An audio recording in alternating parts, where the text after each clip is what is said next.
Shalom saudara-saudara semua. Shalom shalom semuanya. Ya, puji Tuhan kita masih bisa belajar Sekolah Sabat bersama Impromptu dan sekarang kita masuk ke pelajaran yang ke-12 ya. Sudah mau selesai nih tema satu triwulan kita. Dan di pelajaran ke-12 ini kita masuk dengan sebuah ya lanjutan ya dari pelajaran sebelumnya dengan judul Kasih dan Keadilan Dua Perintah Terbesar ya. Seperti biasa, sebelum kita mulai, Mas Jansen, saya persilakan untuk berdoa, memimpin kita dalam doa. Monggo. Ya, mari kita berdoa. Bapa di surga, sungguh baik Engkau. Kami memohon biarlah Engkau beserta bersama kami. Sepanjang kami belajar, biarlah Engkau yang membukakan hati dan pikiran kami, memberikan kami hikmat dan pengertian agar kami bisa memahami tentang kasih dan keadilan dan bagaimana kami menerapkannya dalam masyarakat. Kami mohon ampunilah segala dosa dan kesalahan kami. Kami berdoa dalam nama Tuhan Yesus yang telah menebus kami dari dosa. Amin. Amin. Baik, saudara-saudara sekalian, di pelajaran yang lalu ya, kita mendapati satu puncak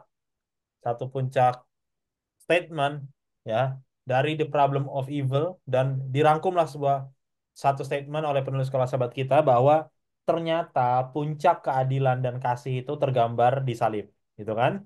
Salib Ya. itu adalah puncak keadilan Allah, Allah secara adil ya.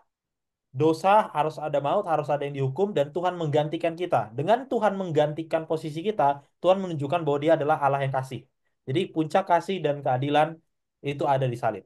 Nah, tetapi kita belum mendalami ini sebenarnya karakter kasih dan keadilan itu sendiri apa, gitu kan? Seperti apa dan apa yang Tuhan mau dari kita terhadap dua karakter ini yang adalah karakternya, gitu kan? Dan inilah yang dituntut oleh setan. Ingat ya, tema kita masih itu. Dan ya, kita akan membahas tentang tema ini, kasih dan keadilan dua perintah terbesar. Silakan, Mas Yansan. Iya, kasih dan keadilan itu berjalan beriringan ya, bukan Hmm. sesuatu yang berlawanan, bukan sesuatu yang terpisah, tapi beriringan. Allah itu maha kasih, Allah itu maha adil. Oke? Dan selain Allah maha kasih dan maha adil, ya, keadilan ini juga adalah objek atau sasaran kasihnya Allah. Oke? Allah mengasihi, Allah mencintai keadilan. Allah maha kasih, Allah maha adil, dan Allah mencintai keadilan. Ya, untuk mengawali kita buka Yesaya 61 ayat 8. Yesaya 61 ayat 8. 61 ayat 8. Sebab aku, Tuhan, mencintai hukum dan membenci perampasan dan kecurangan. Aku akan memberi upahmu dengan tepat dan akan mengikat perjanjian abadi dengan kamu. Ya.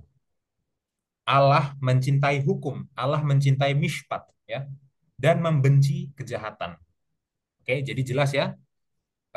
Allah Maha Kasih, Allah Maha Adil, kasih dan keadilan itu beriringan ya. Jelas sekali. Pertanyaannya, apa latar belakang dari ayat ini sehingga Tuhan bilang bahwa Dia mencintai hukum dan membenci kejahatan? Apa latar belakangnya? Oke. Kita buka sama-sama Yesaya 1 ayat 23. Yesaya 1:23. Para pemimpinmu adalah pemberontak dan bersongkongkol dengan pencuri. Semuanya suka menerima suap dan mengejar sogok. Mereka tidak membela hak anak-anak yatim dan perkara janda-janda tidak sampai kepada mereka. Oke.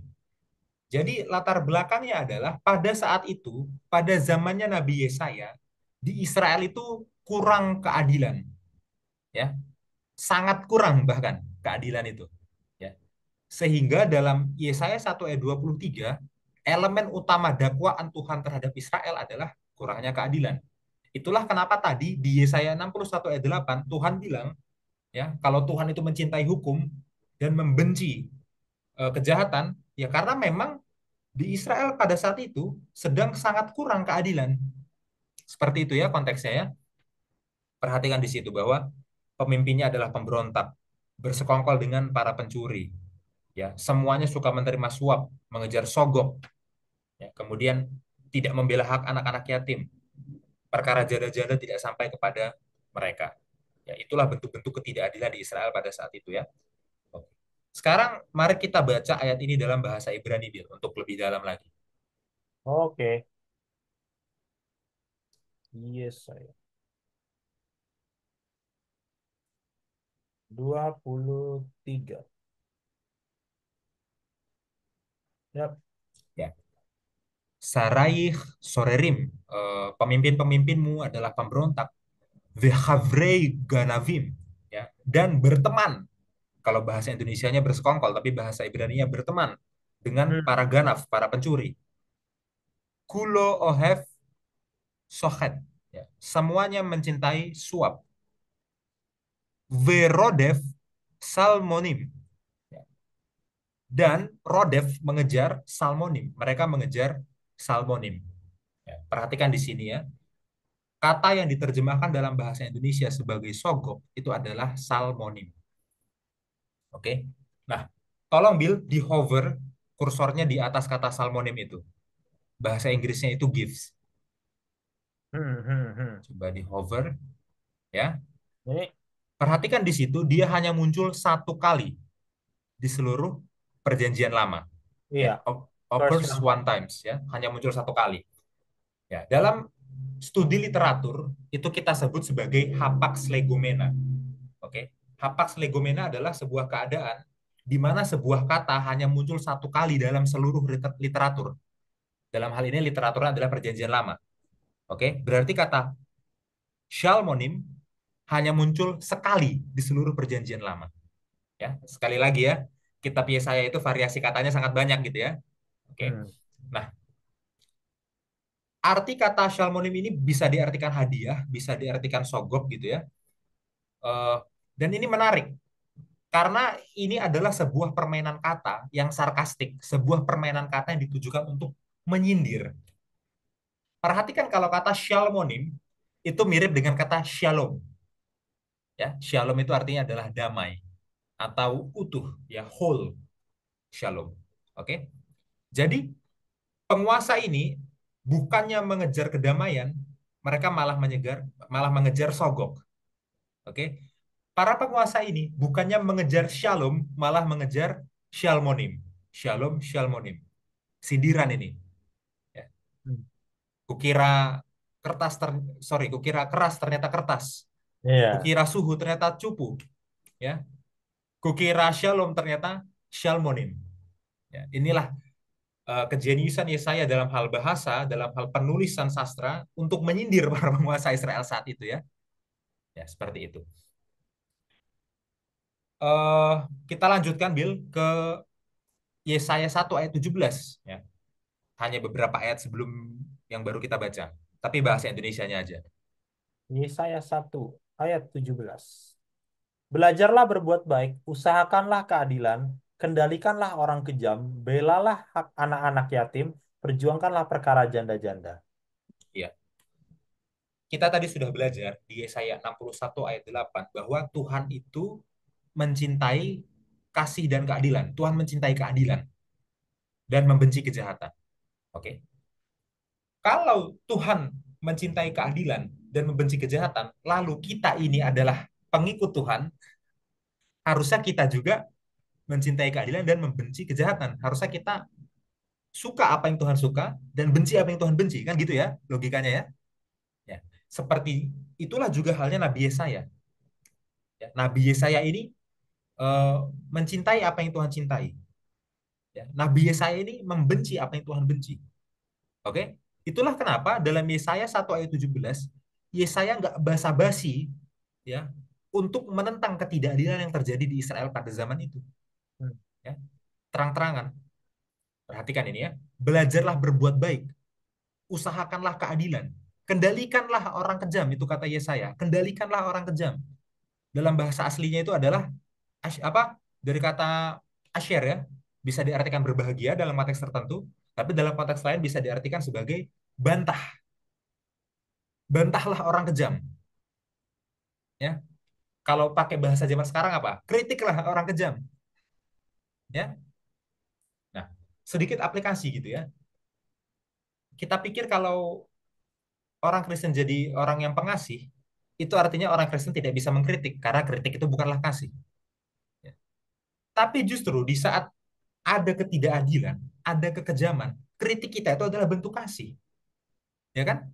Kita mengkritik orang kejam karena kita mengasihi orang-orang yang terdampak dari kekejaman itu. Masa ada orang terdampak kekejaman, hati kita tidak tergerak? Ya. Kalau ada ketidakadilan yang nyata, kekejaman yang nyata, maka kita harus mengkritik ketidakadilan itu, mengkritik orang kejam itu. Dan Yesaya tidak ragu-ragu, tanpa basa-basi, bersuara tentang ketidakadilan di Israel pada zaman itu.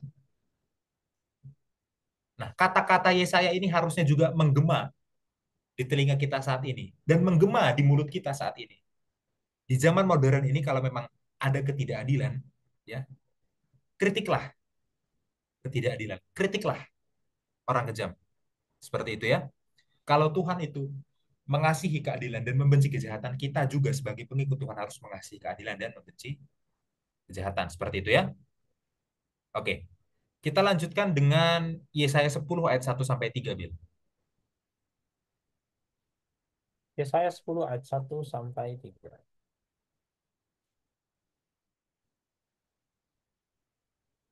Celaka, celakalah mereka yang menentukan ketetapan-ketetapan yang tidak adil, dan mereka yang mengeluarkan keputusan-keputusan kelaliman untuk menghalang-halangi orang orang lemah mendapat keadilan dan untuk merebut hak orang-orang sengsara di antara umatku, supaya mereka dapat merampas milik janda-janda dan dapat menjarah anak-anak yatim.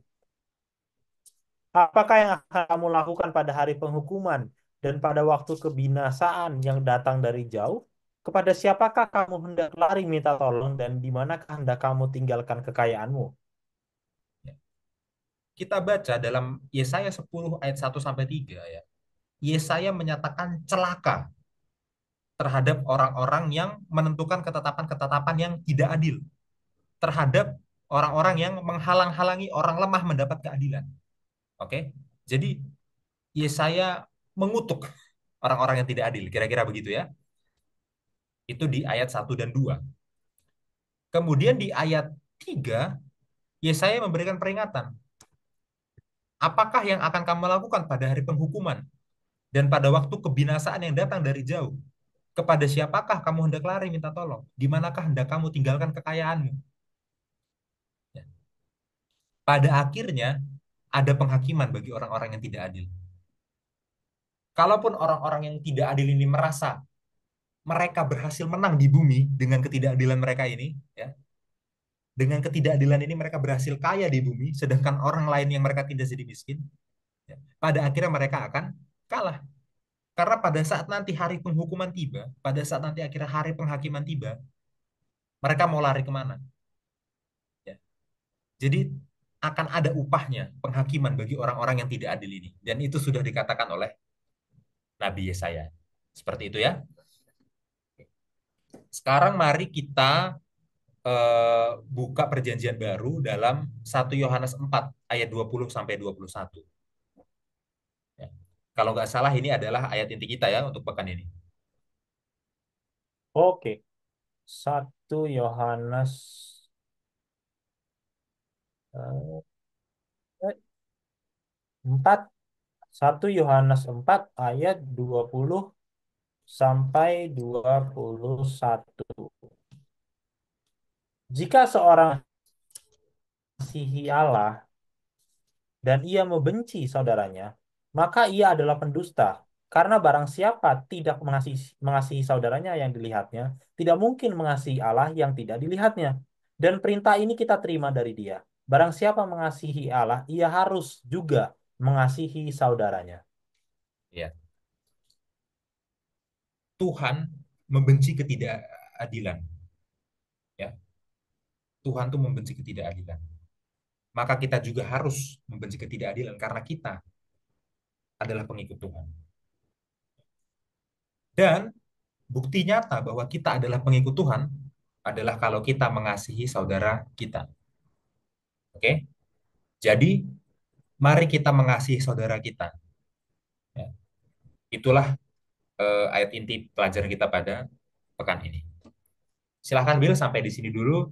Kalau ada tanggapan atau kutipan dari Nyonya White, silahkan ditambahkan.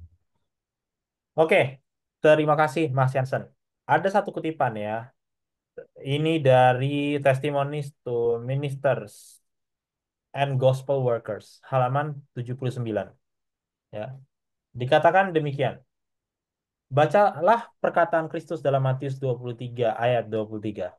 Celakalah kamu, hai ahli-ahli Taurat dan orang Farisi, hai kamu orang munafik, sebab persepuluhan dari selasi, adas manis, dan jintan kamu bayar, tetapi yang terpenting dalam hukum Taurat kamu abaikan, yaitu keadilan, belas kasihan, dan kesetiaan.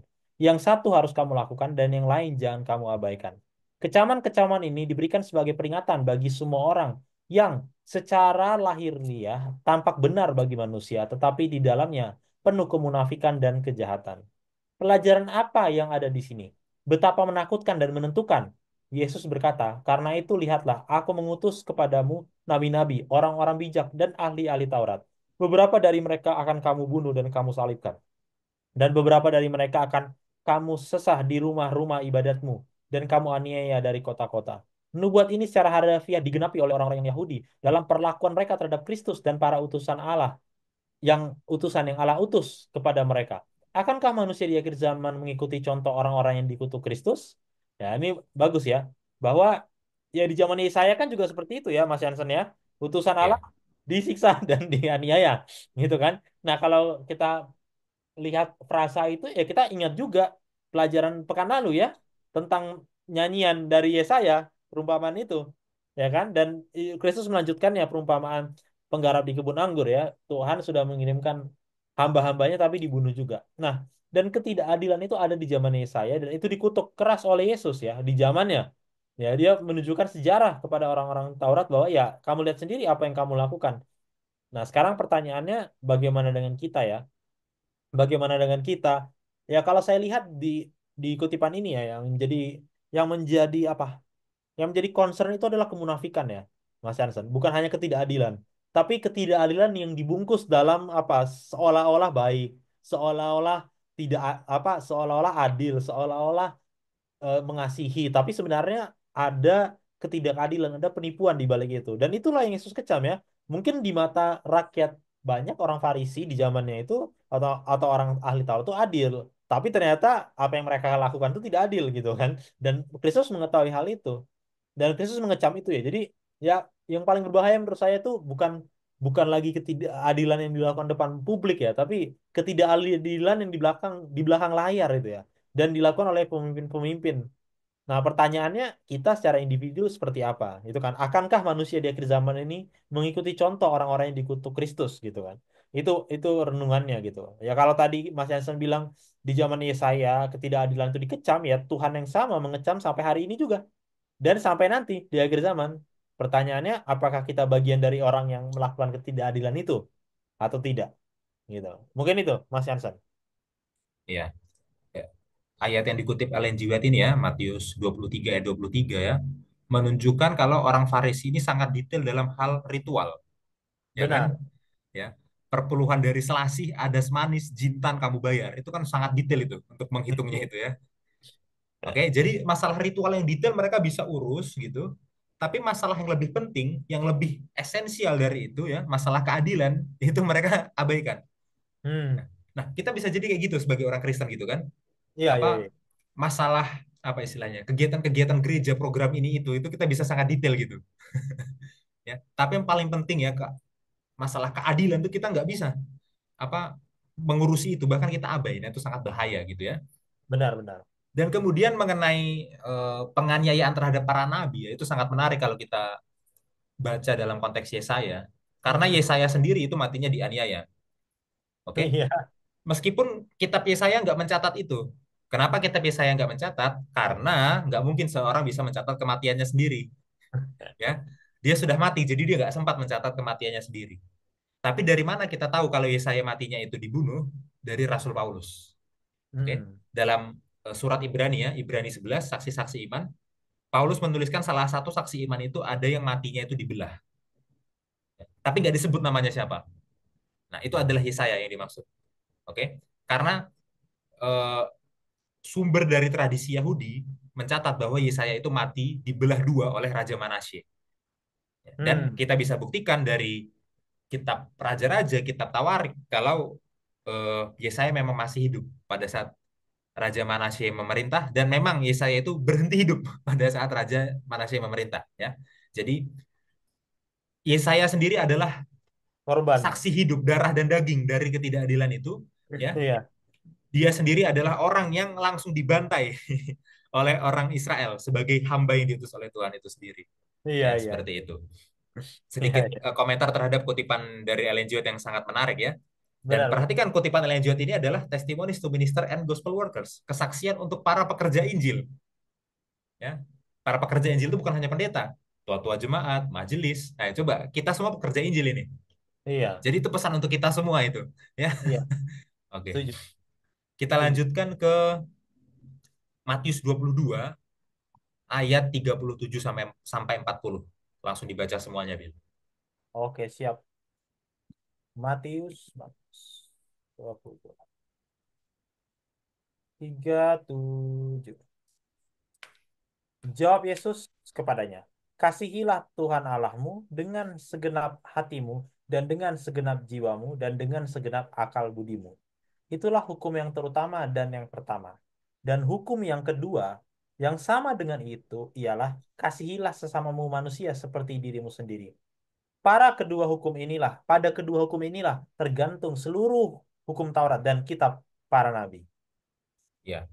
Jadi menurut Yesus, hukum yang terutama dan pertama adalah kasihilah Tuhan Allahmu dengan segenap hatimu dan dengan segenap jiwamu dan dengan segenap akal budimu. Hmm, Itu hukum yang terutama dan pertama. Oke. Kemudian hukum yang kedua adalah kasihilah sesamamu manusia seperti dirimu sendiri.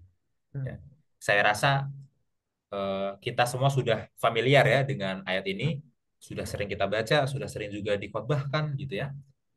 Dan pada kedua hukum inilah, ya, pada hukum yang terutama dan pertama juga pada hukum yang kedua, pada kedua hukum inilah tergantung seluruh hukum Taurat dan kitab para nabi.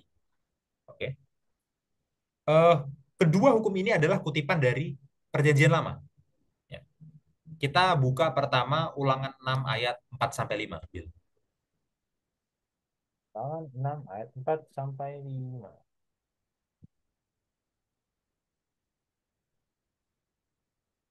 Dengarlah hai orang Israel, Tuhan itu Allah kita, Tuhan itu Esa. Kasihilah Tuhan Allahmu dengan segenap hatimu dan dengan segenap jiwamu dan dengan segenap kekuatanmu. Ya. Hukum yang terutama dan pertama, oke, itu dikutip dari ayat ini, dari Ulangan 6 ayat 4 sampai 5. Ya. Saya minta tolong dibukakan bahasa Ibrani-nya, Bil. Oke, ulangan. Ya. Dan Shema Israel Adonai Eloheinu Adonai Echad. Ayat 4. Ya. Ve'ahavta, dan kamu harus mengasihi Et Adonai Eloheicha, Tuhan Allahmu, bekol levavcha, dengan seluruh hatimu. Lev, hati. Ya, dan dalam pemikiran Ibrani, hati itu adalah pusat pertimbangan. Maksudnya apa? Pemikiran. Hati itu pemikiran. Oke? Kemudian ubekol nafshecha. Ya, dalam bahasa Indonesia diterjemahkan sebagai seluruh jiwamu. Tapi dalam bahasa Ibrani adalah seluruh nefeshmu. Artinya apa? Seluruh hidupmu. Ya, rohani maupun fisik. Nefesh itu adalah satu makhluk hidup. Ya. Jadi seluruh kehidupanmu, rohani maupun fisik. Oke? Kemudian ubekol meodecha, dan dengan seluruh meotmu. Meot itu artinya adalah sangat, sungguh. Ya, misalkan ada kata gadol dalam bahasa Ibrani itu. Gadol itu artinya besar. Ya, kalau ada kata gadol meot itu artinya sangat besar, ya gitu ya. Jadi dengan seluruh kemeotanmu, dengan seluruh kesangatanmu, ya. Oke. Inilah hukum yang terutama dan pertama. Ya, meot itu dengan dalet ya, dengan dia bila. D. Ya, dengan dia. Oke. Kemudian kita lanjutkan dengan Imamat 19 ayat 18 bahasa Indonesia, Bil. Oke. Imamat 19 ayat 19. 18. Oke. Ayat 18. Janganlah engkau menuntut balas dan janganlah menaruh dendam terhadap orang-orang sebangsamu, melainkan kasihilah sesama manusia seperti dirimu sendiri. Akulah Tuhan. Ya, kasihilah sesamamu manusia seperti dirimu sendiri. Hukum yang kedua dikutip dari ayat ini, Imamat 19 ayat 18. Mm-mm. Saya janji kepada saudara-saudara, nanti di akhir kita akan baca lagi Imamat 19 ayat 18 dalam bahasa Ibraninya. Oke? Tapi sekarang kita lanjut dulu ya. Kita lanjut dulu. Kita kembali lagi ke Matius tadi. Matius Dua- eh, 22 ya, ayat 37 sampai 40. Nah, kita sudah belajar tentang dua perintah terbesar. Oke? Sekarang, kalau ada dua perintah terbesar, maka apa dua dosa terbesar? Sebagai lawan dari dua perintah terbesar, maka ada dua dosa terbesar. Ya. Tentu saja dua dosa terbesar adalah pelanggaran terhadap dua perintah terbesar. Sesederhana itu. Ya. Iya, Kita mulai dari yang terutama dan pertama. Yang terutama dan pertama adalah kasihilah Tuhan Allahmu dengan segenap hatimu, dengan segenap jiwamu, dengan segenap eh, kesungguhanmu. Ya. Bahasa Indonesianya apa itu? Saya pakai bahasa Ibraninya ya, nggak apa-apa ya. Meot kesungguhanmu. Ya. Apa pelanggaran terhadap hal itu? Apa pelanggaran terhadap hukum yang pertama dan terutama itu? Ya pelanggarannya jelas, penyembahan berhala, menyembah Allah lain, ya kan? Kalau kita menyembah berhala, menyembah Allah lain, maka kita sudah tidak mengasihi Allah dengan segenap hati kita. Kalau kita menyembah berhala, menyembah Allah lain, maka kita tidak menyembah Allah dengan seluruh nefas kita, dengan seluruh jiwa kita, dengan seluruh kehidupan fisik rohani kita. Kalau kita menyembah berhala, menyembah Allah lain, berarti kita tidak menyembah Allah dengan seluruh meot kita, dengan seluruh kesungguhan kita. Jelas, ya. Penyembahan berhala adalah pelanggaran terhadap perintah yang terutama dan pertama. Oke. Lalu yang kedua, apa pelanggaran terhadap hukum yang kedua? Kasihilah sesamamu manusia seperti dirimu sendiri. Pelanggaran terhadap hukum yang kedua adalah waktu kita tidak adil terhadap sesama kita, baik secara individu ataupun secara kolektif. Ya. Karena kalau kita tidak adil terhadap sesama kita, ya berarti kita tidak kasih terhadap sesama kita. Kasihilah sesama manusia seperti dirimu sendiri. Mau nggak kita tidak adil terhadap diri sendiri? Nggak mau kan? Kasihilah orang lain seperti diri sendiri. Berarti harusnya tidak tidak apa? Tidak beda perlakuannya antara diri sendiri dengan orang lain gitu loh. Harusnya kita tidak mau juga orang lain mendapatkan ketidakadilan. Maka kalau kita tidak adil terhadap saudara kita, sesama kita, itu pelanggaran terhadap hukum yang kedua. Jadi itulah dua dosa terbesar, ya, penyembahan berhala dan ketidakadilan. Ya. Apakah kita melakukan itu? Kita tanyakan itu ke diri kita sendiri ya. Pada intinya, dua dosa terbesar adalah tidak adanya kasih. Ya, kasih. seperti itu. Silahkan Bill, tanggapannya. Atau kalau ada kutipan dari Nyonya White. Iya, eh apa namanya, sederhana ya, sederhana dan bagus sekali perintah ini. Menurut saya, ya kadang-kadang kita sebagai orang Kristen itu lupa ya, lupa bahwa inilah intinya sebenarnya, inilah sebenarnya inti dari kekristenan itu ya, bahwa Tuhan itu telah mati untuk menebus dosa kita karena Dia kasih dan Dia adil. Sehingga logikanya kita harus seperti itu juga kalau kita pengikut Dia itu kan. Dan Betul. pelanggarannya apa ya? Kita melanggarnya adalah dengan kita tidak mengikuti Dia. Ya itu apa? Ya kita tidak mengasihi Tuhan dan tidak berbuat adil gitu kan kepada sesama kita. Ini ada satu kutipan ya, bagus sekali ya. Dari Idis David God, halaman 224. Dikatakan demikian. Hendaknya tertanam dalam pikiran bahwa belas kasihan dan kasih Allah harus diungkapkan kepada anak-anak Allah. Carilah di langit dan bumi, dan tidak ada kebenaran yang dinyatakan lebih kuat daripada yang dinyatakan dalam belas kasihan kepada orang-orang yang membutuhkan simpati dan bantuan Anda dalam mematahkan kuk dan membebaskan yang tertindas. Di sini kebenaran dijalani, kebenaran ditaati, kebenaran diajarkan sebagaimana adanya di dalam Yesus. Ada banyak kebenaran yang diakui, tapi kebenaran yang dipraktekkan di dalam meringankan sesama manusia memiliki pengaruh yang besar, menjangkau surga dan mencakup kekekalan. Ya ini luar biasa ya. Ini luar biasa ya. Artinya membantu orang itu tidak sesederhana membantu orang ternyata gitu ya. Ya, membantu orang itu luar biasa, saudara. Setiap jiwa di dunia kita sedang diuji. Pengalaman setiap orang, sejarah kehidupan bersama, memberitahu dalam bahasa yang tidak salah lagi, apakah ia adalah pelaku firman Kristus dan pekerjaannya. Ada banyak hal kecil yang terus-menerus berulang yang hanya dilihat oleh Allah. Untuk melakukan dalam hal-hal ini, asas-asas kebenaran akan mendatangkan pahala yang berharga. Hal-hal yang besar dan penting diakui oleh hampir semua orang. Tetapi penyatuan hal-hal ini dengan hal-hal yang dianggap lebih kecil dalam kehidupan dan menghubungkannya secara erat sebagai satu kesatuan terlalu jarang dilakukan oleh orang-orang Kristen yang mengaku.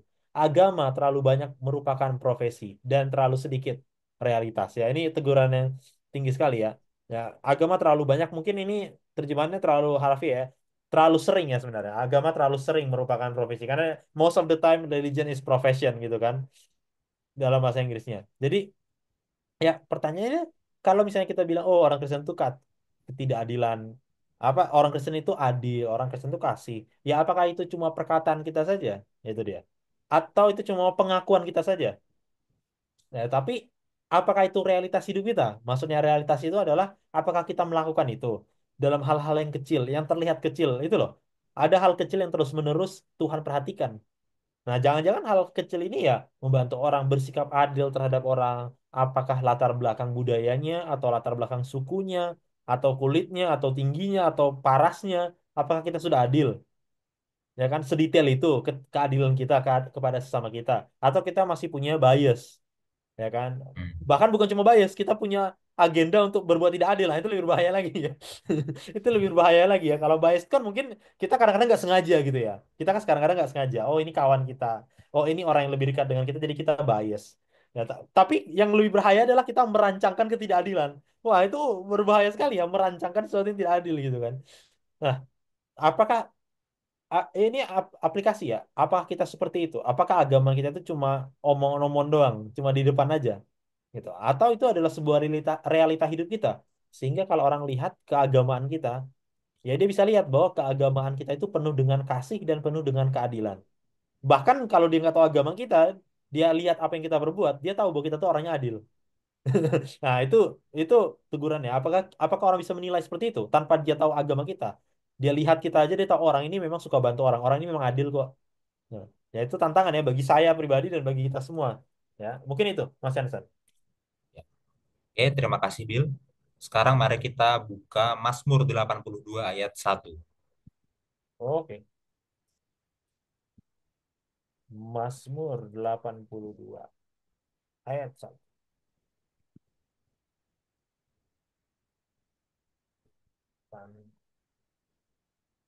Mazmur Asaf. Allah berdiri dalam sidang ilahi, di antara para Allah ia menghakimi. Ya, ini cukup sulit ya. Iya. Eh, Mari kita bagi ayat ini menjadi A dan B supaya kita lebih gampang mencernanya. Nah, Sampai frasa sidang ilahi itu A, seterusnya itu B. hmm. Oke, oke. Oke ya. Nah, perhatikan itu di satu A kata Allah itu huruf A-nya kapital ya. Setidaknya dalam terjemahan bahasa Indonesia sudah ada pembedaannya. Iya. Oke, kemudian di satu B kata Allah huruf A-nya itu lowercase A kecil ya. Hmm. Sekali lagi, satu A Allah dengan A besar, satu B Allah dengan A kecil. Oke? Ya. Sekarang kita buka bahasa Ibraninya dulu. Oke.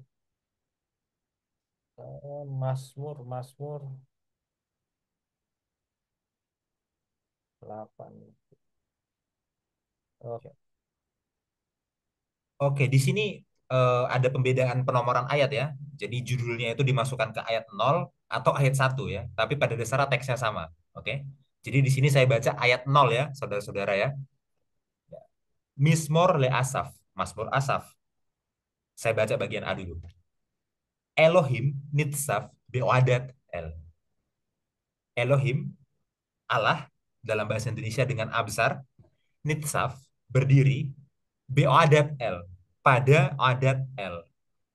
Oke, yang dalam bahasa Indonesia diterjemahkan sebagai sidang ilahi.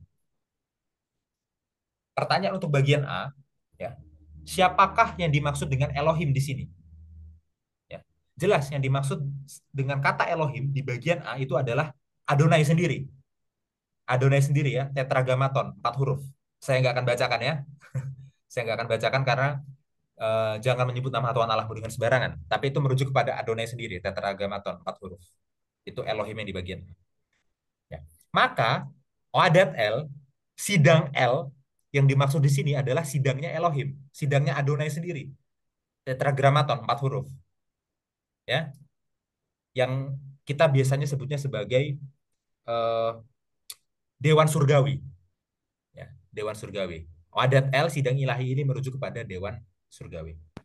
Oke, eh, saya bacakan bagian B sekarang ya. Bekeref Elohim, di tengah-tengah Elohim, Yishpot, dia melakukan mishpat, dia menghakimi, ya, gitu ya. Oke, sekarang muncul lagi kata Elohim di bagian B, ya. Tapi perhatikan, terjemahan bahasa Indonesia membedakannya dengan huruf A kecil. Oke, Allah tapi dengan huruf A kecil, dan itu sudah sangat bagus yang dilakukan oleh bahasa Indonesia, yang sudah dilakukan oleh LAI, Lembaga Alkitab Indonesia. Karena kata Elohim di bagian B itu merujuk kepada being yang berbeda, sosok yang berbeda dengan Elohim di bagian A. Elohim di bagian A itu adalah Adonai sendiri, ya, tetragrammaton 4 huruf. Oke, tapi Elohim di bagian B itu bukan merujuk kepada Allah, bukan merujuk kepada Adonai sendiri. Elohim di bagian B. Lalu Elohim di bagian B merujuk kepada siapa? Siapakah yang dimaksud dengan Allah yang huruf A-nya kecil ini? Gitu ya. Nah, ini mungkin pengetahuan bagi teman-teman ya. Dalam bahasa Ibrani, kata Elohim itu sebenarnya tidak selalu merujuk kepada Adonai. Tetragrammaton 4 huruf. Enggak. Ya. Kata Elohim itu punya banyak penggunaan. Oke, meskipun sering dirujukan kepada Adonai tentunya, tetragrammaton 4 huruf, sering, tapi nggak selalu. Ya. Ada contoh di mana kata Elohim itu bisa digunakan untuk penguasa duniawi. Ada, ya. Kita nggak perlu buka satu-satu untuk mengurangi durasi, tapi tolong catat ayatnya ya, Bil ya. Dalam Keluaran 21, ya, saya lupa ayat berapa. Oke, nanti saya cek lagi ya. Dalam Keluaran 21, kemudian Keluaran 22 ayat 8 sampai 9, ya. Kemudian Mazmur 45 ayat 6, ya. Di situ kata Elohim digunakan untuk penguasa dunia, ya. Eh, Frasa sederhananya pejabat, nah bisa juga ya, pejabat gitu ya. Oke. Kemudian ada juga di ayat-ayat lain kata Elohim digunakan untuk merujuk kepada setan. Ada. Kita sudah pernah baca ayat ini di pelajaran sebelumnya, yaitu Ulangan 32 ayat 17. Ya, ingat ya, Bil ya, pernah ya Ulangan 32 ayat 17 kita baca ya. Di situ pakai kata Elohim, dan kata Elohimnya itu merujuk kepada setan loh. Oke? Jadi ternyata Elohim bisa merujuk kepada penguasa dunia, ya, bisa juga merujuk kepada setan. Apa maksudnya ini? Apa maksudnya Elohim dalam artian Adonai sedang berbicara di dalam Dewan Surgawi di hadapan Elohim yang lain, ya, maksudnya adalah di hadapan para penguasa dunia dan di hadapan setan. Apa maksudnya? Maksudnya adalah Adonai, Adonai Elohim, Elohim yang kita sembah, ya, itu sedang mengecam Elohim yang lain, ya, sedang mengecam para penguasa duniawi, ya, dan kita sudah belajar ya, di balik penguasa duniawi yang jahat ada setan yang jahat, begitu kan? Ya, karena ketidakadilan yang dilakukan oleh penguasa duniawi itu dimotivasi dan digerakkan oleh setan, ya kan? Jadi di balik penguasa duniawi yang jahat ada setan yang jahat. Maka kalau Tuhan mengecam penguasa duniawi yang tidak adil, maka itu sambil mengecam juga setan yang tidak adil yang ada di balik penguasa duniawi ini.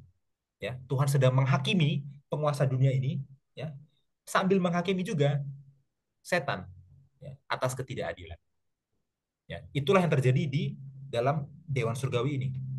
Ya. Tentu saja penguasa dunia itu nggak bisa ikut Dewan Surgawi, nggak bisa naik ke surga untuk mengikuti Dewan Surgawi gitu kan. Maka penguasa dunia ini kan diwakili oleh setan tentunya, gitu ya. Iya. Jadi kita kembali membahas Dewan Surgawi ya. Jadi dalam Dewan Surgawi itu Tuhan dengan para malaikat yang benar, oke, muncul juga di hadapannya itu ada setan. Setan ini sekaligus jadi perwakilannya semua penguasa dunia yang jahat juga. Ya, maka dalam Dewan Surgawi itu Tuhan sekaligus mewakili penguasa dunia yang jahat sekaligus menghakimi juga setan, ya, atas ketidakadilan yang mereka lakukan, dan itu disebut dengan kata Elohim juga, ya, seperti itu. Ya, saya harap jelas ya sampai sini ya, Ya. karena ini memang cukup sulit. Oke. Kita lanjutkan ke ayat 2 dalam bahasa Indonesia, Bil. Oke. Mazmur 82 ayat 2. Berapa lama lagi kamu menghakimi dengan lalim dan memihak kepada orang fasik? Selah. Ya, ya, selanya nggak usah dibaca ya. Ya, tapi boleh juga dibaca biar yang mendengar tahu intinya sela itu adalah jeda ya dalam musik, dalam gubahan lagunya Mazmur dia ada jeda. Oke, itu topik lain ya. Tapi poinnya di sini adalah Tuhan bertanya kepada para Elohim ini, ya Allah dengan huruf kecil tentunya. Ya, berapa lama lagi kamu menghakimi dengan lalim dan memihak kepada orang fasik? Wahai penguasa dunia yang jahat, berapa lama lagi kamu menghakimi dengan lalim dan memihak kepada orang fasik? Dan di balik penguasa dunia yang jahat, ya, setan di baliknya itu, berapa lama lagi kamu setan yang akan menghakimi dengan lalim dan memihak kepada orang fasik? Ya, pertanyaan. Oke, kita lanjutkan dulu ayat 3 sampai 4.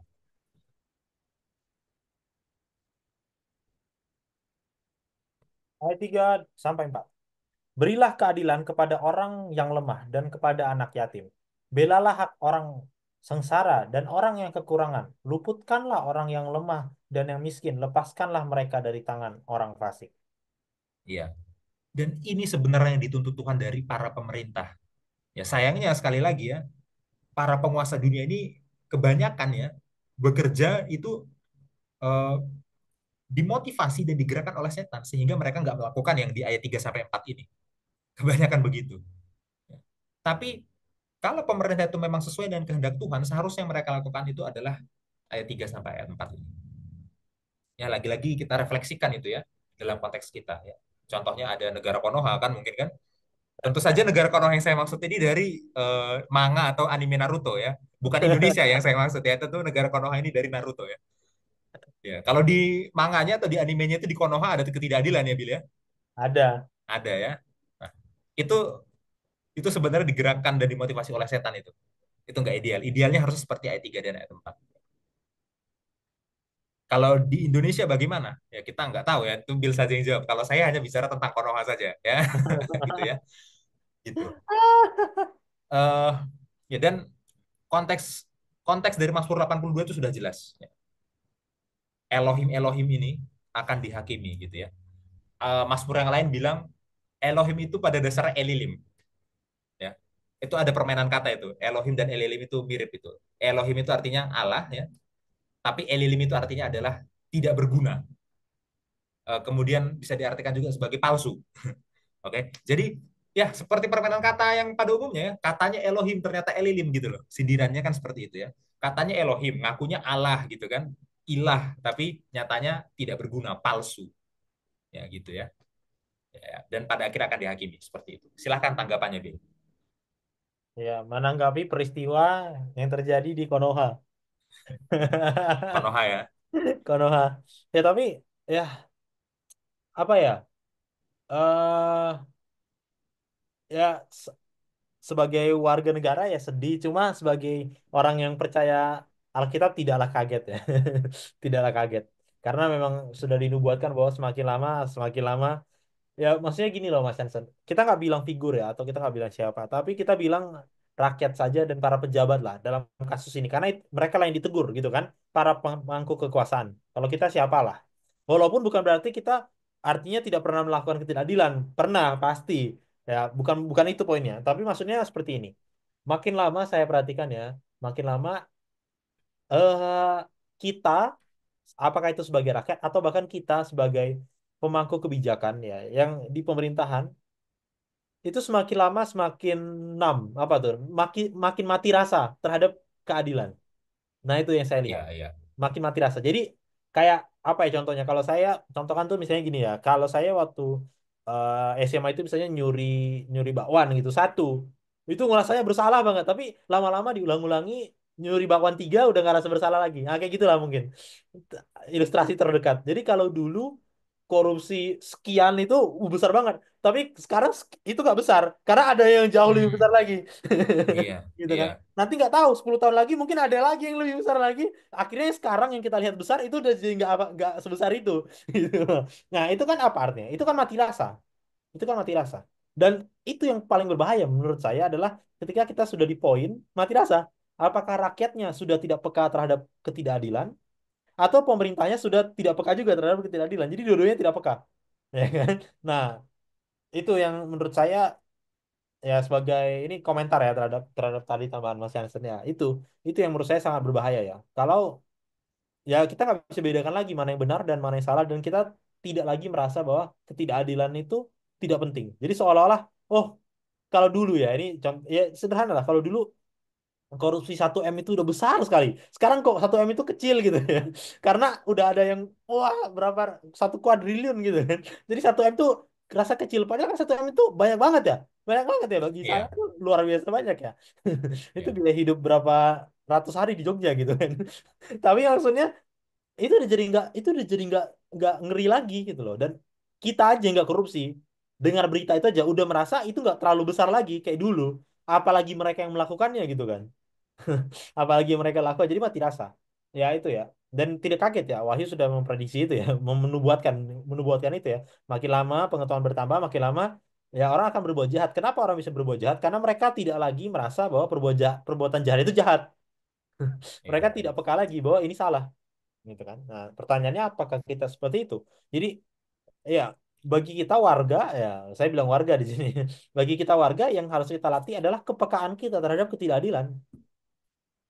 Itu di saat bahkan dari hal-hal kecil tidak usahlah ngomong pemerintah ya bahkan dari hal-hal kecil kalau kita mulai tidak peka ya hati-hati jangan-jangan kita sama aja kayak pemerintah cuma bedanya kita belum dapat kekuasaan aja bisa iya, jadi iya, kalau kita betul, punya betul. kekuasaan kita sama juga kayak mereka gitu kan ya karena Hmm. dari awalnya seperti itu kita tidak peka gitu ya tidak peka. Eh, Satu kutipan ya bagi kita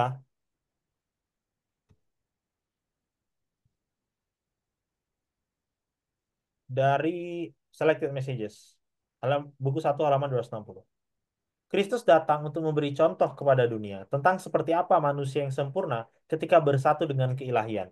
Ia mempersembahkan kepada dunia fase kebesaran yang baru dalam pertunjukan belas kasihan, belas kasih dan kasihnya.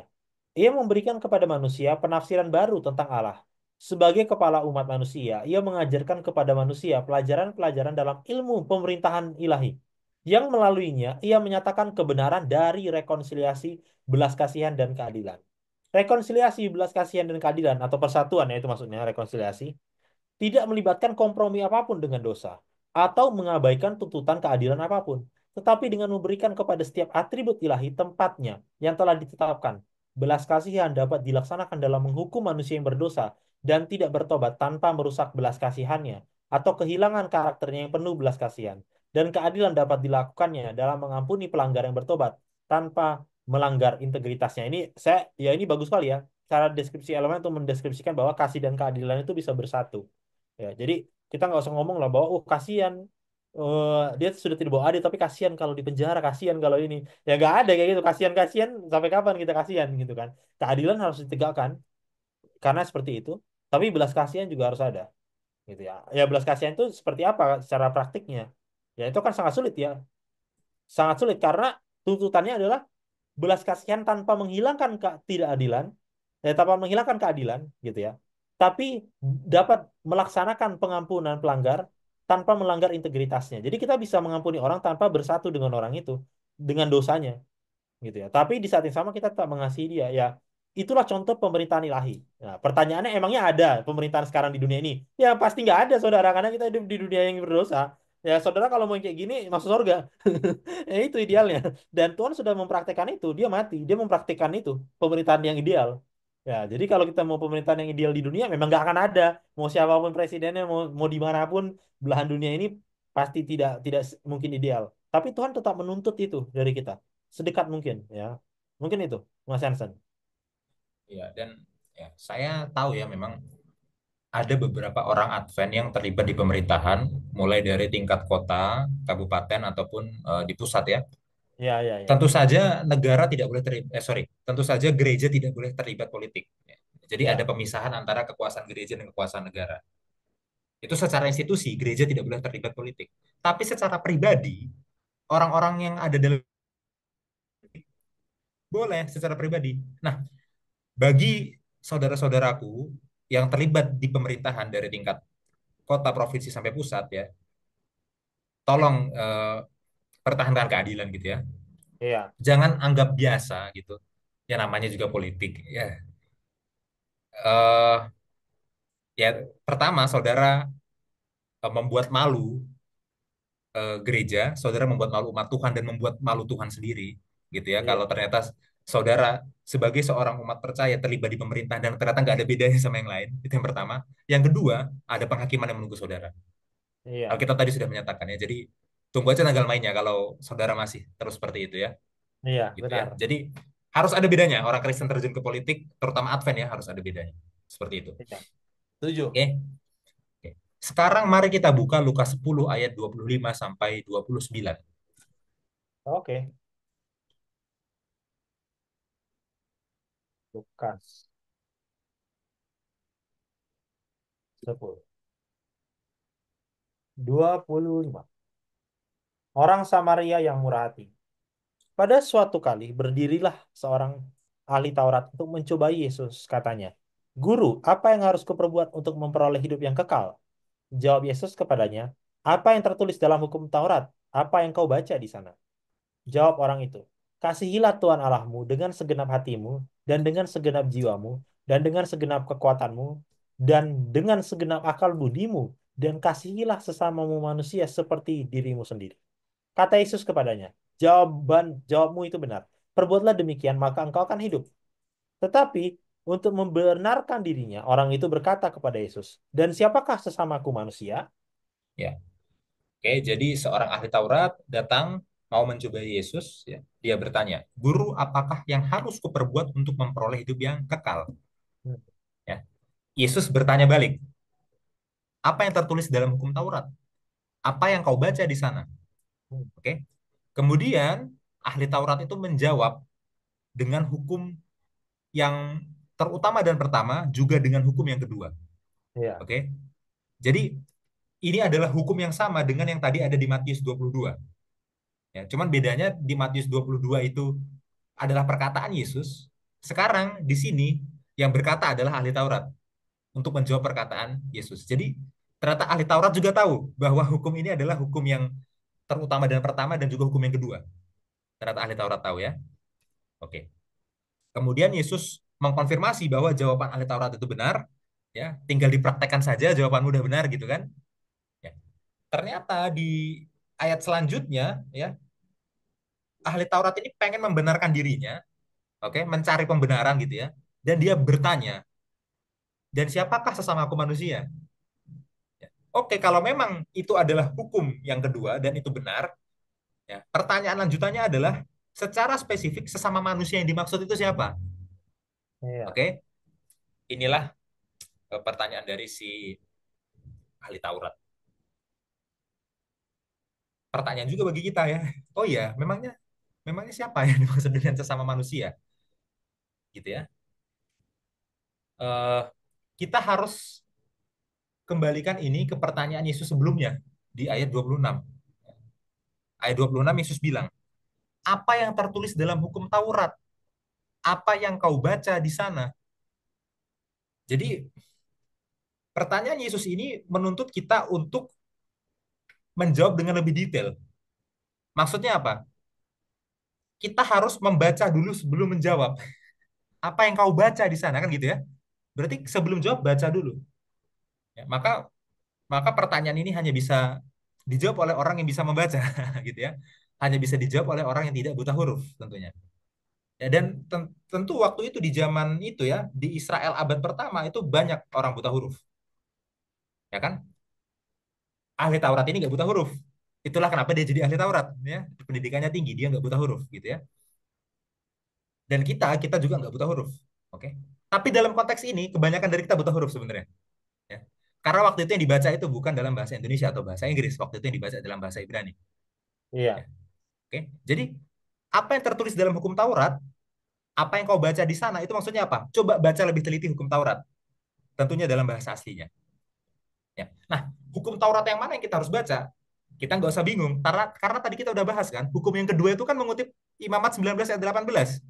Iya. Ya kan? Maka, untuk mengetahui siapakah sesama manusia, gampang. Baca. Dalam bahasa aslinya, Imamat 19 ayat 18. Ya kan? Ya, kita buka Imamat 19 ayat 18 dalam bahasa aslinya. Beb. Imamat ke 19.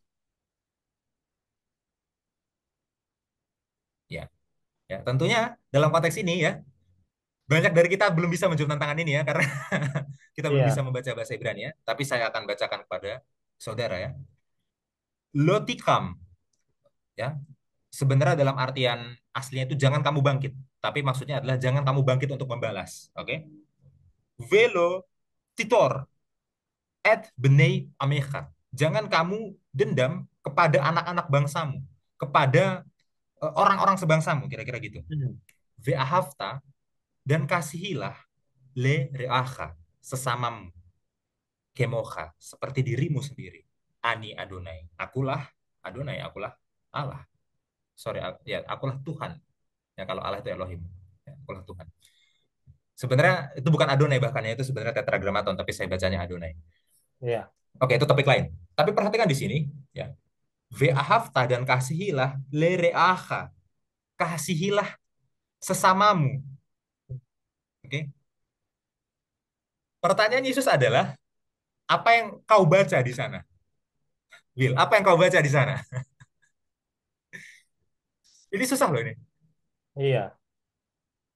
Yang minimal yang Bill dengar dari yang saya baca adalah ahafta el reacha. Itu yang Bill dengar kan? Iya. Ahafta el reacha. Ya.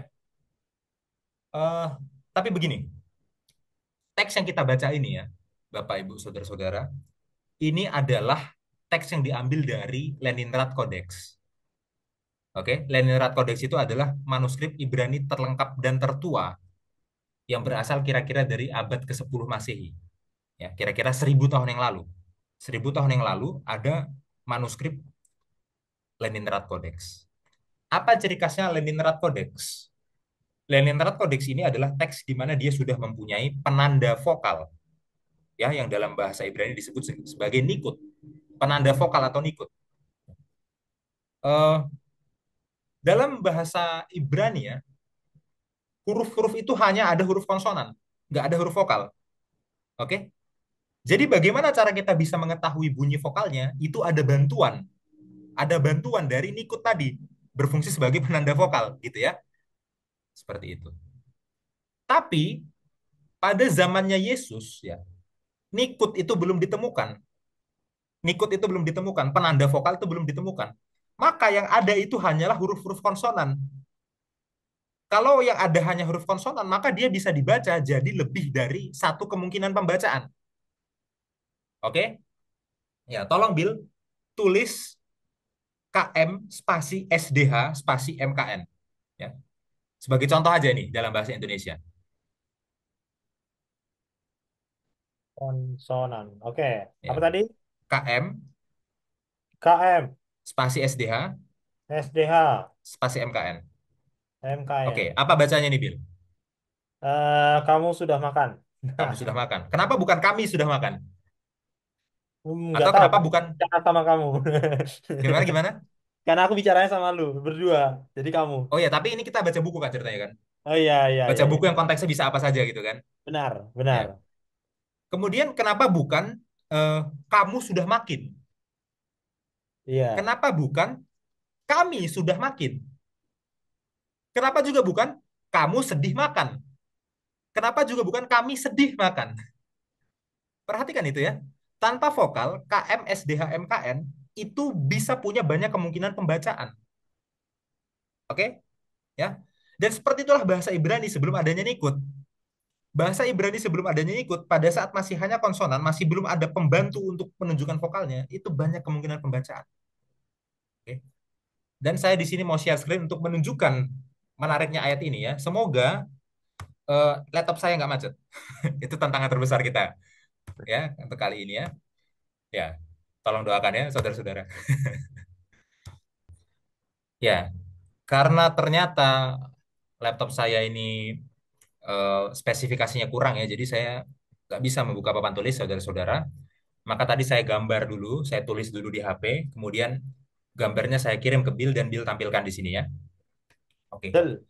Jadi eh, kata rea ya itu terdiri dari dua huruf konsonan. Konsonan. Oke.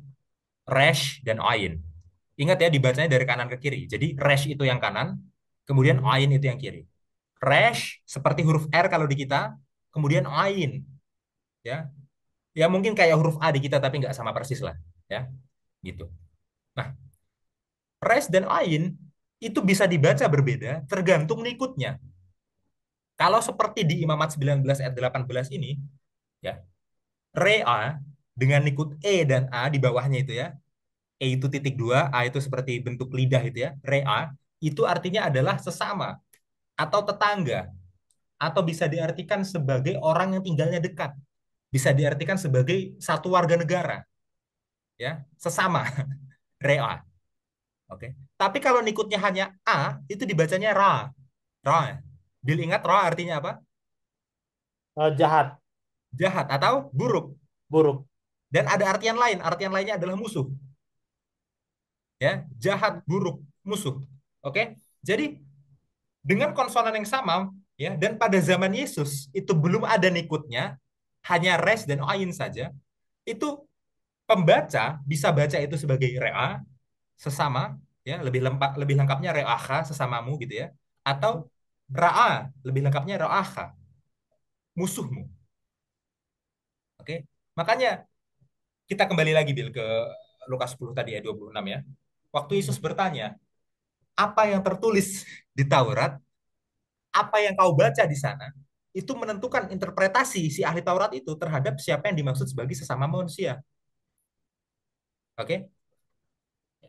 Kalau sesama manusia itu adalah rea, maka sesama manusia itu adalah orang yang tinggalnya dekat dengan kamu, yang satu warga negara dengan kamu. Oke? Tapi kalau sesama manusia itu dibaca sebagai ra, ya, itu maka termasuk kepada orang yang jahat, termasuk kepada musuhmu, ya.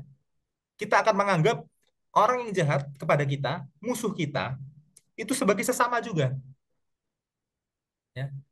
Sekarang pertanyaan kepada kita ya, kalau kita masih berpikir siapa yang dimaksud dengan sesama manusia, maka kita aplikasikan pertanyaan Yesus ke diri kita. Apa yang kau baca di sana?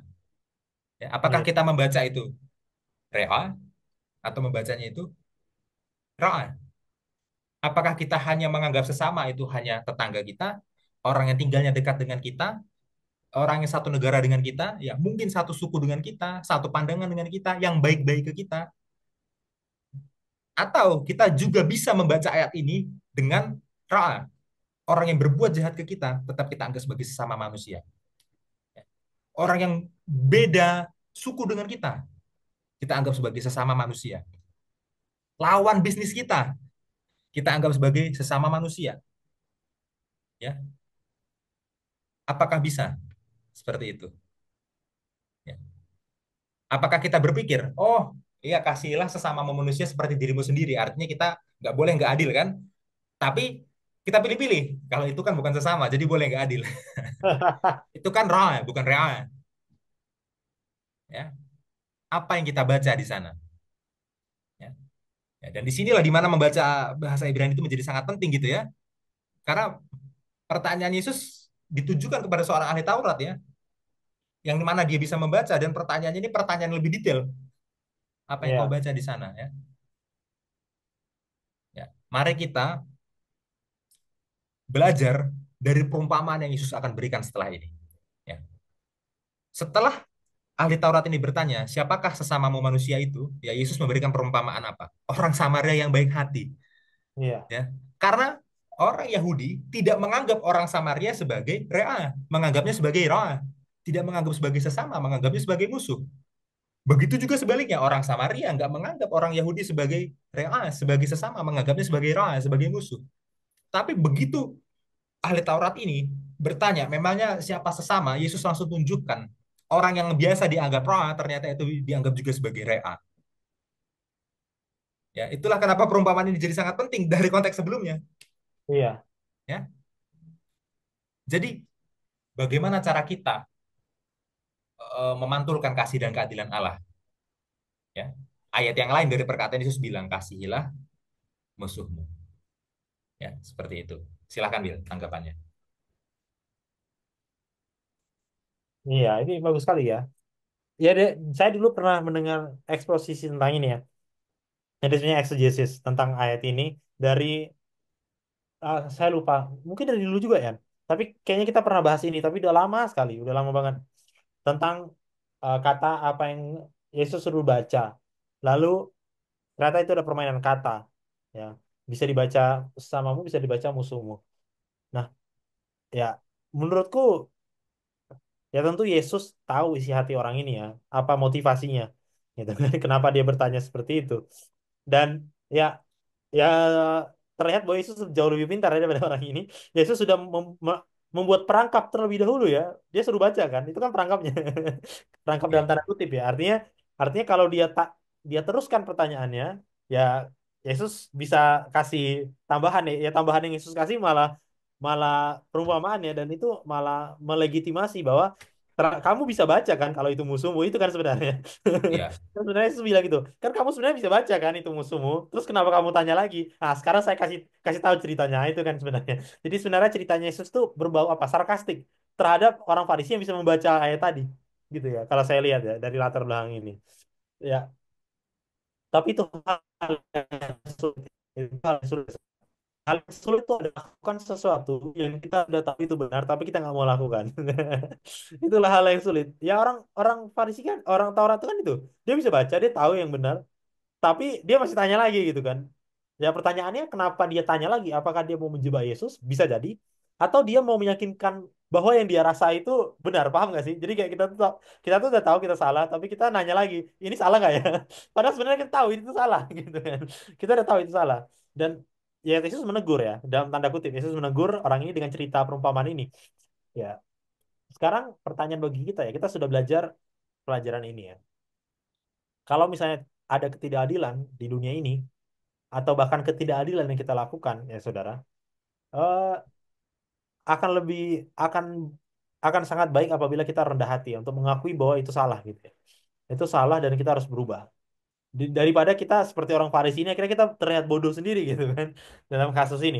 Ya, masalahnya kalau kita terlihat bodoh di mata orang lain mungkin nggak terlalu malu, tapi kalau di mata Tuhan gitu kan, nanti cara Tuhan menegur itu kan beda-beda. iya. Nah, gitu kita nggak pernah tahu Tuhan negur kita dengan apa gitu kan. Nah, jadi kita jangan pernah main-main dengan sesuatu, dengan ketidakadilan dalam konteks ini. Ya, dengan kasih dalam konteks ini.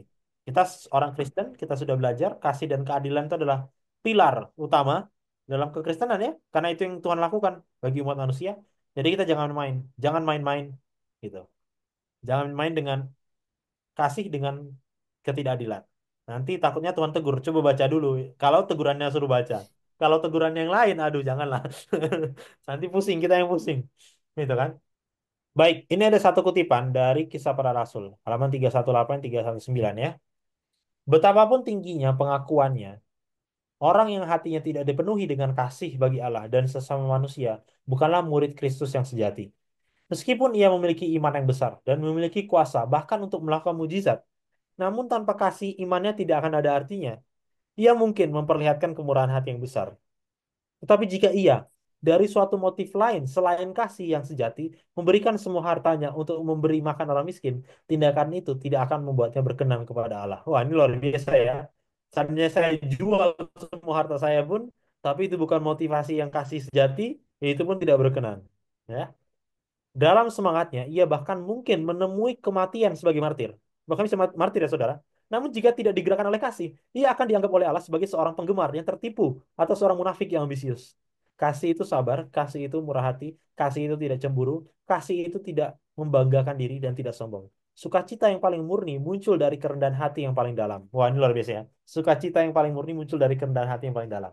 Karakter yang paling kuat dan yang paling mulia dibangun di atas dasar kesabaran, kasih dan ketundukan kepada kehendak Allah. Ya, saya rasa ini kutipan yang sangat powerful ya, sebagai penutup pelajaran sekolah sahabat kita dan ya sangat sulit ya bagi kita manusia yang terbatas untuk melakukannya. Ya, tapi kalau kita tidak biasa, karena itu kan tadi amaran saya ya, belajarlah berbuat baik ya. Kan artinya berbuat baik itu kan Hmm, memang harus belajar gitu. Ya gak mungkin ya, kita dalam semalam bisa kasih sejati tanpa motif. Ya nggak mungkin, saya juga nggak mungkin bisa lakukan itu. Tapi kalau kita belajar untuk melakukan kasih yang tulus, ya saya rasa dengan bantuan Tuhan kita bisa melakukannya. Ya, mungkin itu Mas Yansen dari saya. iya. Ini lagi-lagi ya, Ellen G. White membuat sebuah kutipan yang sangat menarik ya. Ya, Eh, bagian awal dari tulisan Ellen G. White itu mengutip 1 Korintus 13 ayat 3, tapi hmm, mengutipnya tersirat. Ya, nanti mengutip benerannya baru di ayat 4 kan, kasih itu sabar, kasih itu murah hati, ya, kasih itu tidak cemburu, kasih itu tidak membanggakan diri, tidak sombong ya. Itu ayat 4 baru dikutip secara jelas, eksplisit. Tapi sebelum itu sebenarnya lanjut merujuk pada 1 Korintus 13 ayat 3. hmm, Oke. Dikatakan di situ 1 Korintus 13 ayat 3, sekalipun aku membagi-bagikan segala sesuatu yang ada padaku, bahkan menyerahkan tubuhku untuk dibakar, tetapi jika aku tidak mempunyai kasih, sedikit pun tidak ada faedahnya bagiku. iya, Jadi kalaupun seorang membagi-bagikan segala sesuatu, artinya kalau membagikan segala sesuatu dia sampai jadi nggak punya apa-apa, miskin, ya. lebih dari miskin Ya, karena segala sesuatu. Ya. Kemudian menyerahkan tubuhnya untuk dibakar, martir. Ya. Tapi kalau nggak punya kasih, ya katanya itu sama sekali tidak berguna. Ini saya pakai TB2 ya, terjemahan baru 2 ya. ya, Kalau dalam TDB 1 tidak ada faedahnya, ya sama, tidak berguna, tidak ada faedahnya. Oke, nah pertanyaannya kan memangnya bisa ya eh, orang memberi sampai semua yang dia beri, sampai dia lebih miskin dari miskin, atau dia sampai martir, tubuhnya direlakan untuk dibakar, tapi itu tanpa kasih. Bisa. Dan Ellen G. sudah menjelaskan itu sebenarnya. Ya, iya, penjelasan Ellen G. itu ini, sebagai seorang penggemar yang tertipu atau sebagai seorang munafik yang ambisius. iya, Oke, jadi ternyata memberi bahkan sampai se ekstrim memberi segala sesuatu yang dimiliki sampai lebih miskin dari miskin dan bahkan sampai martir yang menyerahkan tubuh untuk dibakar itu bisa jadi bukan karena kasih tapi karena etos kerja, iya, ambisi. Maksudnya gini, eh ini mungkin agak sensitif ya. Tapi iya, saudara tahu mungkin ada momen-momen di mana di gereja itu kita membuat program sosial, oke, yang sangat ambisius. Tapi yang kita maksud itu sebenarnya bukan kasih tapi lebih ke etos kerja. Ayo, apa program kita tahun ini? Apa yang kita bisa buat tahun ini? Apa dampak yang kita bisa buat tahun ini? Ya, karena nanti itu akan sangat bagus kalau itu masuk ke laporan gitu misalnya, iya, ya. Atau secara pribadi lah, nggak usah secara komunitas. Ya, kita memang orangnya itu kalau mau ngasih sesuatu itu all out gitu loh. iya, Jadi kita mau yang maksimal, tapi itu bukan kasih, itu demi apa ya? Demi aku bisa nih melakukan yang maksimal gitu. iya, iya, iya. Ya, Paham. paham ya? Jadi tentu saja membagi-bagikan segala sesuatu, apalagi sampai semua yang dipunya itu hal yang sangat baik, tentu saja. Menyerahkan diri gitu ya, sampai rela mati, tentu saja itu baik. Tapi kalau tanpa kasih, hati-hati. Bisa jadi kita pikir itu kasih, tapi itu ternyata hanya etos kerja, hanya ambisi. Oke? Iya, Nah, terus kasih itu apa? Kalau kalau kalau membagi-bagikan segala sesuatu dan menyerahkan tubuh untuk dibakar itu bahkan bisa tanpa kasih, terus yang beneran kasih itu apa? hmm, Yang dengan kasih itu harusnya yang bagaimana? Ayat 4 baru dikutip oleh Ellen G. White. Ya, kasih itu sabar, kasih itu murah hati. Murah hati. Jadi kasih itu nggak mahal, murah. Maksudnya apa? Coba Bil, buka ayat ini dalam BIMK. Buka DMK ya. YouVersion BIMK. Tulis aja di Google YouVersion BIMK. Oke, klik. Kemudian buka 1 Korintus 13 ayat 4. Ini saya benar-benar tergerak oleh kutipannya Ellen G. White ya. Ayat 4, Bil. Ya. Diterjemahkan sebagai baik baik hati ya. Baik hati. Nah, dalam bahasa Yunaninya itu maksudnya adalah dia itu apa istilahnya ya? Kasihnya itu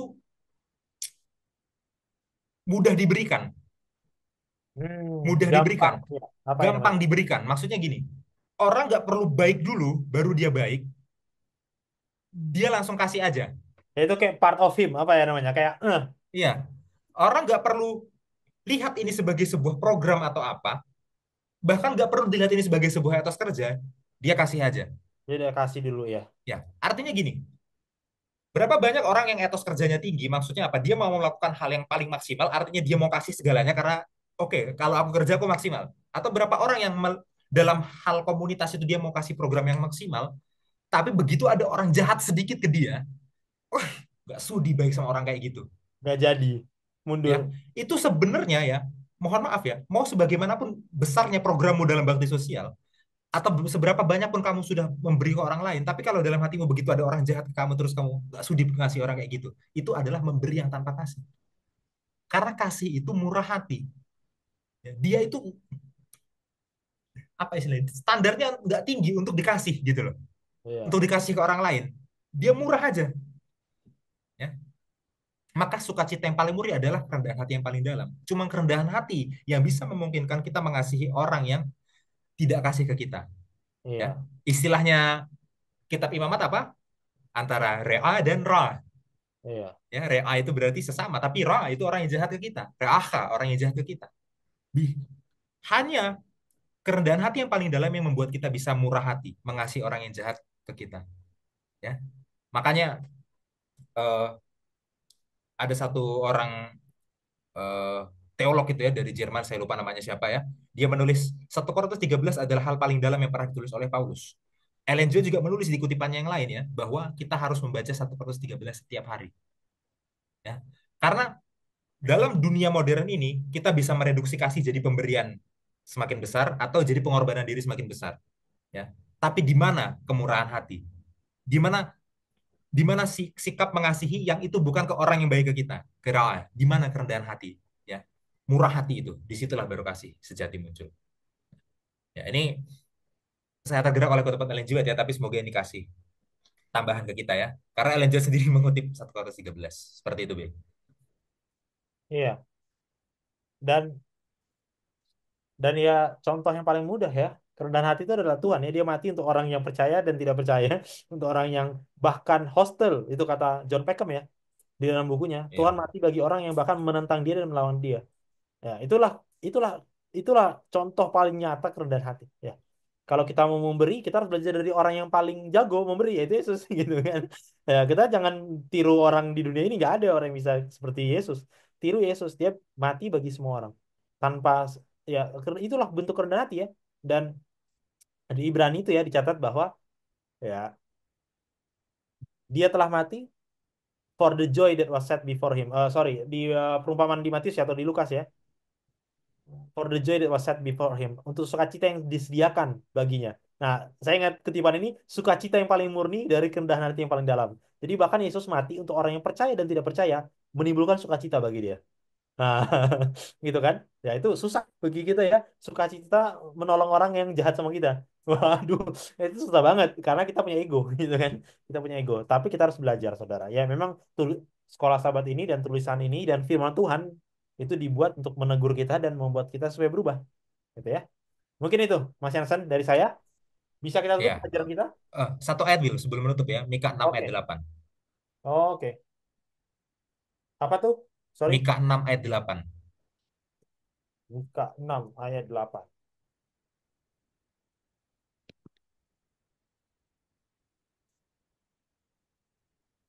Hai manusia, telah diberitahukan kepadamu apa yang baik, dan apakah yang dituntut Tuhan daripadamu, selain berlaku adil, mencintai kesetiaan, dan hidup dengan rendah hati di hadapan Allahmu? Ya. Bukan rahasia lagi apa yang Allah inginkan dan Allah tuntut dari umatnya. Ya. Iya. Dijelaskan di sini. Ya. Berlaku adil, mencintai kesetiaan, hidup dengan rendah hati di hadapan Allah. Sekali lagi, berlaku adil, mishpat, mencintai kesetiaan, ahavat chesed, dan hidup dengan rendah hati di hadapan Allah. Ya. Marilah kita menjadi eh, wakil-wakil Tuhan, ya, perpanjangan tangan dan kaki Tuhan untuk mewujudkan kasih dan keadilan di dunia ini. Hmm. Sebelum nanti akhirnya, pada puncaknya, ya, setelah Yesus datang yang kedua kali, sepenuhnya secara total kasih dan keadilan akan Tuhan wujudkan. Ya, seperti itu, Bill. Iya, mantap ya. Ayat yang menurut saya bagus sekali ya untuk menuntut ya. Kita sekarang udah tahu tuntutannya, apa yang kita harus lakukan, ya kita akan belajar untuk melakukan ini. Baik, saudara-saudara, kita akan tutup pelajaran kita dengan saran poin diskusi Ya. bagi guru SS. Oke, Yang pertama Yesaya ya. Yesaya 61 ayat 8, Tuhan menyukai keadilan, membenci kejahatan, ya. Apa latar belakangnya? Latar belakangnya adalah kurangnya keadilan di Israel, ya kan? Itu dalam Yesaya 1 ayat 23, ya, latar belakangnya. Oke. Kemudian dalam Yesaya 1 ayat 17, eh, Yesaya itu tidak berbasa-basi untuk menentang ketidakadilan di Israel pada zaman itu. Oke, ya. Heeh. Kemudian Yesaya 10 ayat 1 sampai 3 menjelaskan bahwa orang-orang yang berbuat ketidakadilan ini ya akan mendapatkan penghakimannya. Ya, di situ ada sedikit penjelasan saya tentang permainan kata dalam bahasa Ibrani-nya ya. Ya, semoga itu bisa dijelaskan. Tapi kalau waktunya nggak sempat atau mungkin masih bingung ya nggak apa-apa. Ini intinya ya secara teologi. Oke, ya kemudian masuk ke bagian selanjutnya nomor 2 itu adalah ayat inti kita 1 Yohanes 4 ayat 20 sampai 21 ya. Eh, Mengikut Tuhan, mengasihi Tuhan, ya itu artinya adalah mengasihi orang lain. Ya, seperti itu ya. Oke, masuk ke Matius 22 ayat 37 sampai 40. Itu nomor 3 aja, Bil. oke. Ayat berapa, sorry? 37 tiga sampai puluh 40. tujuh sampai 40 ya. Ya, hukum yang terutama dan pertama, kemudian hukum yang kedua. Ya, ini sudah sangat familiar, banyak orang yang sudah hafal ayatnya pasti ya. Iya. Eh, ini adalah kutipan dari Perjanjian Lama ya. Ulangan 6 ayat 5 dan Imamat 19 ayat 18. Oke. Dan ini berhubungan dengan dua dosa terbesar. Oke. Dua dosa terbesar itu apa? Ya. Penyembahan berhala dan ketidakadilan. Ya. Seperti itu. Oke. Masuk ke ya Mazmur 82 ayat 1. Ya. Nah, di situ perhatikan perbedaan antara Elohim ya yang diterjemahkan sebagai Allah dengan A besar. Oke, dengan Elohim yang diterjemahkan sebagai Allah dengan A kecil. Oke. Elohim, Allah dengan A besar, merujuk kepada Adonai sendiri. Ya, mungkin ditulis saja dengan 4 huruf itu, YHWH. Ya, oke. Tapi Elohim dengan A kecil itu merujuk kepada penguasa dunia dan setan.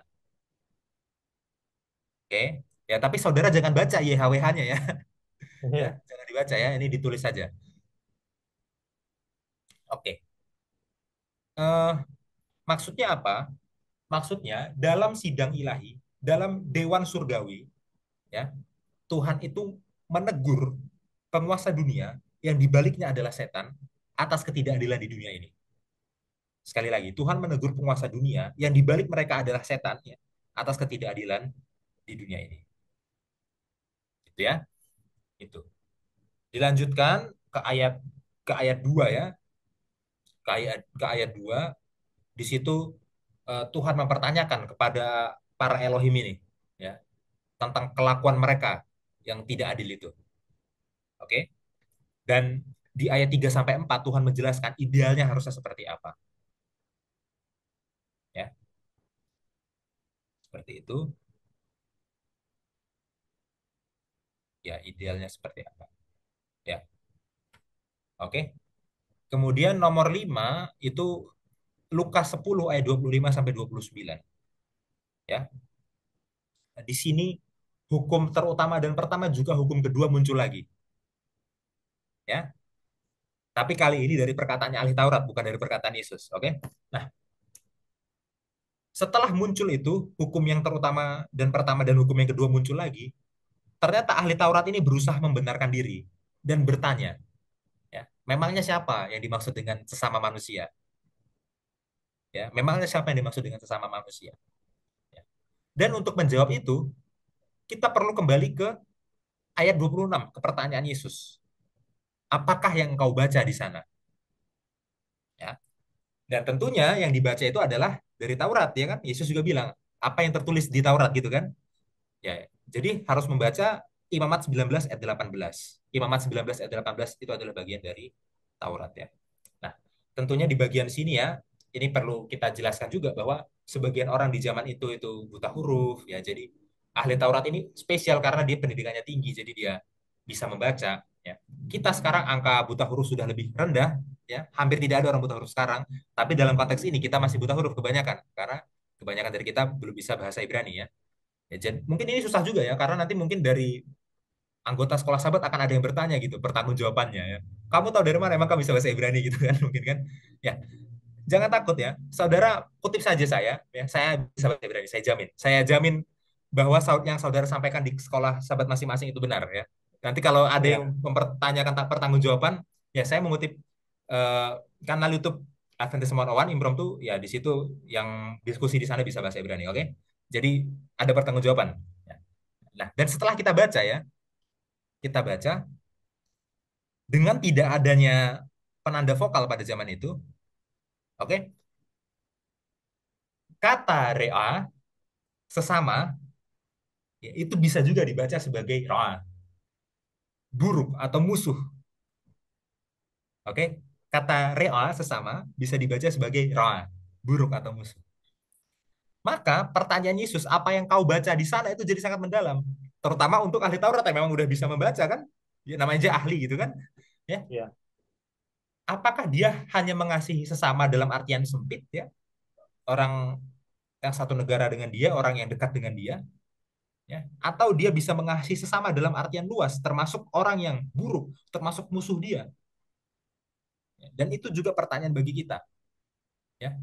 Apakah kita hanya mengasihi sesama itu dalam artian sempit ya, orang yang dekat dengan kita, satu suku mungkin, satu keluarga mungkin, satu circle, ya, yang berbuat baik ke kita, atau kita bisa mengasihi dalam artian luas, ya, orang yang tidak berbuat baik ke kita, yang beda suku dengan kita, apakah bisa juga? Ya, ini pertanyaan etis di balik sebuah pembacaan tekstual, ya. Ya. Dan saya tadi belum bilang ya, saya rasa Musa sengaja ya untuk membuat itu bisa dibaca ganda ya dalam menulis iya, kitab Imamat ya. Itu. eh Ya, dan tadi ada sedikit dihubungkan ke 1 Korintus 13 ya. Tapi kalau waktunya nggak cukup, nggak apa-apa ya. Nggak iya, dijelaskan. Ya, tadi saya juga sebenarnya nggak persiapkan itu. Saya terpantik karena Bill kutip Ellen G. White dan Ellen G. White mengutip 1 Korintus 13 gitu ya. Ya, sebagai iya, penutup, aplikasinya sekaligus kesimpulannya, Mika 6 ayat 8. Ya, itulah yang Allah inginkan dan tuntut dari umatnya. Mika 6 ayat 8. Ya. Dan ini ayat yang sangat bagus ya kalau mau jadi ayat emas, ayat hafalan itu ya. Mika 6 ayat 8. Ya, sampai di sini. iya. Terima kasih Mas Jansen, luar biasa ya. Eh, ya, apa namanya, saudara? Saya dapat curhatan lah dari beberapa orang, ya, dapat curhatan dari beberapa orang. Karena dari pelajaran ketujuh ya, dari pelajaran kelima, enam, tujuh, mulai dari tujuh lah mungkin, sampai ke terakhir ke 11 kemarin. Ya, Apakah pelajaran kita itu sangat teoritis dan filosofis? Banyak yang bilang seperti itu, banyak, gitu kan. Nah, tapi saudara lihat sendiri ya, itu digiring kemana? Digiring ke sini ya, kasih dan keadilan. Dan kalau saudara baca di pelajaran kita ya, di awal pelajaran kita ini, ya, bahwa lihat ya, meskipun mungkin ada banyak ketidakadilan dan kejahatan yang tidak dapat diberantas oleh Allah sekarang ini, karena parameter pertentangan kosmis, aturan main, ini tidak berarti bahwa kita tidak dapat membantu meringankan penderitaan dan kejahatan yang kita temui. Nyatanya kita sebagai umat Kristen memang wajib melakukan hal tersebut. Lihat ya saudara, jadi tema kita masih sama ya. Kenapa ada penderitaan di dunia ini? Kenapa kok susah semuanya? Ya itu karena tidak ada kasih dan tidak ada ketidakadilan. Sebagian besar karena itu. Apakah itu karena kosmis, secara kosmis ya, intervensi eh, orang ketiga ya yang kita udah belajar, atau yang manusia, tidak kasih dan tidak adil. Nah, pelajaran ini sangat aplikatif ya. Jadi sebenarnya dari pelajaran ketujuh sampai sekarang itu sangat aplikatif semuanya. Sekarang pilihan kita apakah mau berbuat adil atau berbuat tidak adil, apakah kita mau berbuat kasih atau tidak berbuat kasih. Karena itu akan mempengaruhi penderitaan. Nah, mempengaruhi jumlah penderitaan di dunia ini. Gitu kan? Permasalahan kita masih sama ya, kenapa ada penderitaan. Jadi Penutupnya tadi bagus sekali ya, Mika 6 ayat 8. Makanya saya suka sekali ayat itu ya sebagai penutup. Sekarang kita udah tahu bahwa ketidakadilan dan tidak ada kasih itu menambah penderitaan. Sekarang Tuhan bilang, Tuhan tuntut, kamu harus kasih dan kamu harus adil. Itu God's ideal will-nya gitu kan. Kasih dan adil. Nah, sekarang apa yang mau kita pilih gitu ya? Secara aplikasi ya. Jadi semua pelajaran kita ini bisa ditarik ya, Saudara. Mulai dari pelajaran pertama sampai sekarang masih masih bisa kita tarik ya. Apa yang kita bisa pegang, apa yang bisa kita perbuat, aplikasinya apa. Mungkin itu Mas Yansen dari saya. Ada lagi yang mau ditambahkan? Ya, cukup Bill. Oke, sampai di sini pelajaran sekolah sahabat kita. Semoga ini dapat membantu kita untuk belajar, bisa kita terapkan, itu yang lebih penting, dan bisa kita bagikan. Mungkin sampai di sini pelajaran kita. Saya akan tutup kita di dalam doa. Mari kita bersatu dalam doa. Bapa kami di sorga, terima kasih Tuhan atas berkat-Mu, atas hikmat yang Kau berikan kepada kami untuk kami bisa belajar dengan segala keterbatasan kami. Bantu Tuhan dengan Roh Kudus-Mu supaya apa yang kami pelajari bisa kami ingat, bisa kami lakukan Tuhan, bisa kami bagikan. Hamba-Mu berdoa secara khusus bagi guru-guru sekolah sahabat yang akan mengajar, berkati para guru sekolah sahabat supaya bisa mengajar sesuai dengan firman. Terima kasih Bapa di sorga, ampuni segala dosa kami. Di dalam nama Tuhan Yesus kami berdoa. Amin. Amin. Amin. Shalom saudara-saudara sekalian. Shalom, shalom semua.